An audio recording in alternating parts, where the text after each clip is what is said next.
The maid always listened quietly in meetings, until one day she shared an idea and the client changed everything. Elena stood frozen in the corner of the executive conference room, her hands trembling slightly beneath her grey uniform apron. The espresso cups rattled almost imperceptibly on her serving tray as Mr. Moretti, the CEO, slammed his palm against the polished mahogany table. $17 million of investment hung in the balance. The potential client, Japanese technology magnate Hiroshi Tanaka, remained expressionless, his eyes flickering between the desperate faces around him. For 8 months, Moretti Designs had pursued this contract, and now it was slipping away over a cultural misunderstanding that no one at the table recognized, no one except Elena. The executive spoke in hushed, urgent tones, oblivious to her presence as always. The maid was furniture, necessary but invisible. Elena had worked at the firm for 3 years, cleaning conference rooms, serving refreshments, collecting discarded papers. She'd overheard countless meetings, absorbed the terminology, understood the concepts.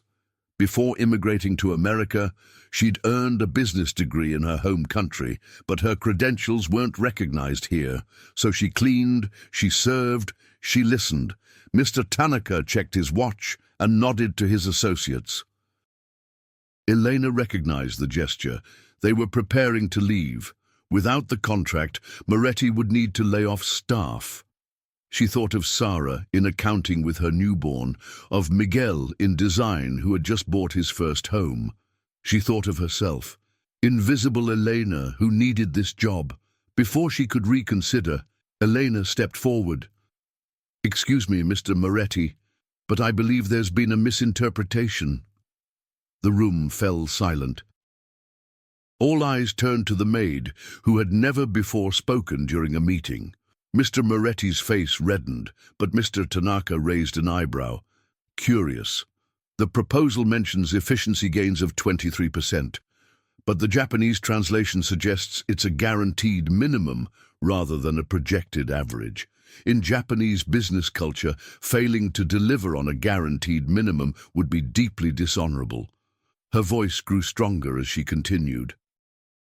If you clarify that the 23% represents the average improvement across test implementations with a guaranteed minimum of 15%, it would align with Japanese expectations for both honesty and ambition. The silence deepened. Mr. Tanaka's translator whispered something to him. The Japanese businessman studied Elena intently. "How do you know this?" Mr. Moretti finally asked, his voice tight with embarrassment and confusion. "I worked for Mizuho Financial Group before coming here," Elena replied simply, "and I've been listening." The fluorescent lights of the employee break room cast harsh shadows across Elena's face as she prepared for her evening shift.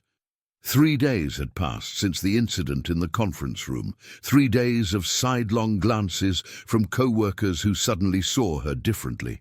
The Japanese delegation had stayed, the misunderstanding cleared up, discussions continuing. But Elena had been reassigned to the basement filing room, away from executive meetings. Patricia from HR entered, her heels clicking authoritatively across the linoleum floor. "Elena, Mr. Moretti wants to see you in his office." Now, Elena's stomach tightened. This was it, the termination she'd been expecting since overstepping her boundaries. She smoothed her uniform and followed Patricia through the maze of cubicles, past curious eyes tracking her journey to the executive floor. Mr. Moretti sat behind his massive desk, silhouetted against floor-to-ceiling windows showcasing the Manhattan skyline. Beside him stood Mr. Tanaka. Elena's confusion must have shown on her face. "Please, sit down, Elena." Mr. Moretti gestured to a chair typically reserved for executives and important clients. She perched nervously on its edge. "Mr. Tanaka has some questions for you," Moretti continued, his expression unreadable. The Japanese businessman studied her carefully before speaking. Your insights saved this partnership. Ms. Elena, I'm curious about your background. Elena hesitated, then straightened her shoulders.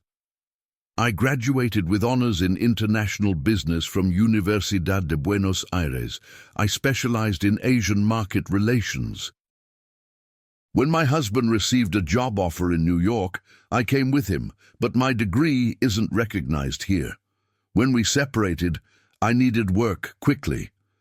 Moretti Designs was hiring cleaning staff. And you've been listening to our meetings for 3 years?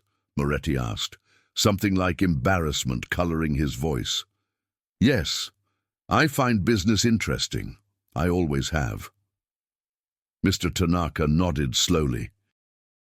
In Japan, we have a concept called nemawashi, the preparation of roots before transplanting. It means building consensus through careful groundwork. You've been doing this unconsciously, absorbing information while invisible to those around you. He turned to Moretti. I would like Ms. Elena to join our implementation team as a cultural liaison. Her perspective would be illuminating. Elena's hands trembled in her lap. But I'm just the maid, she whispered. Mr. Tanaka smiled slightly. No, you are the woman who sees what others miss because they aren't looking at you. That is a rare and valuable skill. Rain pattered against the windows of Moretti Designs, Tokyo office, creating rivulets that distorted the neon glow of the Shinjuku district below. Elena adjusted her blazer, still unfamiliar after 6 months of wearing business attire instead of a maid's uniform. The transition had been difficult. Some executives who once ignored her now resented taking direction from her. Others questioned her qualifications despite the results she consistently delivered. Tonight, she worked late preparing for tomorrow's critical presentation. The Tanaka partnership had expanded beyond the initial contract, bringing Moretti Designs into the competitive Asian market. Elena's role had evolved from cultural liaison to de facto lead on Japanese operations. A gentle knock interrupted her concentration. Mr. Tanaka entered, carrying 2 ceramic cups of green tea. Elena stood respectfully. You worked too late, Mrs. Elena. Even the most dedicated Tokyo salarymen have gone home. He placed a cup before her. The gesture wasn't lost on Elena. In Japanese business culture, it was unusual for a senior figure to serve tea to a subordinate. Tomorrow's presentation is important, she explained, accepting the cup with both hands, as custom dictated. You are worried about Nakamura-san's objections? Elena nodded. Nakamura, a conservative board member at Tanaka Corp, had opposed the expansion from the beginning, questioning Moretti's commitment to Japanese business practices. He believes foreign companies are opportunists who don't respect our traditions, Tanaka said, sipping his tea. But you understand something many foreigners miss. What's that? The importance of listening. Tanaka set his cup down. When you were invisible to Moretti and his executives, you developed the habit of truly hearing what was being said and what remained unspoken. This is highly valued in Japan, though we rarely find it in Western business partners. Elena considered this. In my country, there's a saying, Dios me dio 2 oídos, y una boca para escuchar el doble de lo que hablo. God gave me 2 ears and 1 mouth to listen twice as much as I speak. Tanaka smiled appreciatively. Nakamura-san will test you tomorrow. He will attempt to provoke an emotional response. Remember your time as the invisible observer. Listen to what he truly fears, which is change, loss of identity, the same fears that drive resistance in any culture. Elena nodded thoughtfully. Thank you for the advice. And the tea. As Tanaka moved to leave, he paused. Ms. Elena, may I ask a personal question? Do you miss your previous position? Elena considered this carefully. Sometimes I miss the simplicity, the clear expectations, but I don't miss being invisible. Tanaka nodded. Visibility comes with responsibility. Tomorrow, all eyes will be on you. Remember that you earned your place at the table, not by speaking up once, but by listening carefully for years.